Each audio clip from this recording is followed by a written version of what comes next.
Warahmatullahi wabarakatuh. Saya Adinda Putri Pertiwi dengan NIM C0C018055 dari kelas A Akuntansi 2018 Diploma 3.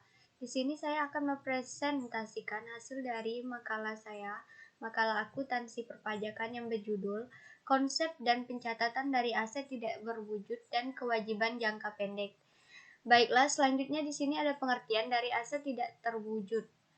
Aset tidak berwujud adalah hak, istimewa, dan keuntungan kompetitif yang timbul dari pemilik suatu aset yang berumur panjang, yang tidak memiliki wujud fisik tertentu. Aset tidak terwujud diakui jika hanya satu kemungkinan besar perusahaan akan memperoleh manfaat ekonomis masa depan dari aset tersebut dan biaya perolehan aset tersebut dapat diukur secara andal. Berikutnya pengertian kewajiban jangka pendek. Kewajiban menurut kerangka dasar pengukuran dan menggunakan laporan keuangan adalah utang entitas masa kini yang timbul dari peristiwa masa lalu. Kewajiban mengandung komponen utama yaitu adanya kewajiban kini yang timbul terjadi dari transaksi di masa lalu dan penyelesaiannya menyebabkan arus keluar atau sumber daya entitas. Transaksi di masa lalu ini bisa juga disebut dengan liabilitas jangka pendek. Berikut yang pertama ada utang dagang dan terutang lainnya. Yang kedua ada provisi. Yang ketiga ada liabilitas keuangan jangka pendek. Yang keempat ada liabilitas dan aset pajak kini. Dan yang kelima ada liabilitas aset pajak tangguhan. Dan yang terakhir liabilitas yang termasuk dalam kelompok yang dilepaskan yang diklasifikasikan sebagai yang dimiliki untuk dijual sesuai dengan PSAK 58 revisi 2010. Selanjutnya yaitu amortisasi aset tidak berwujud dengan metode garis lurus dan saldo menurun. Amortisasi merupakan berkurang atau menurunnya nilai aktiva tetap tidak berwujud secara bertahap dalam jangka waktu tertentu di dalam suatu periode akuntansi karena amortisasi berhubungan erat dengan aktiva tetap tak berwujud suatu perusahaan. Yang dimaksud aset tak berwujud adalah aset tetap yang tidak memiliki bentuk fisik dan sudah dimiliki perusahaan lebih dari 1 tahun. Misalnya seperti hak yang dimiliki perusahaan.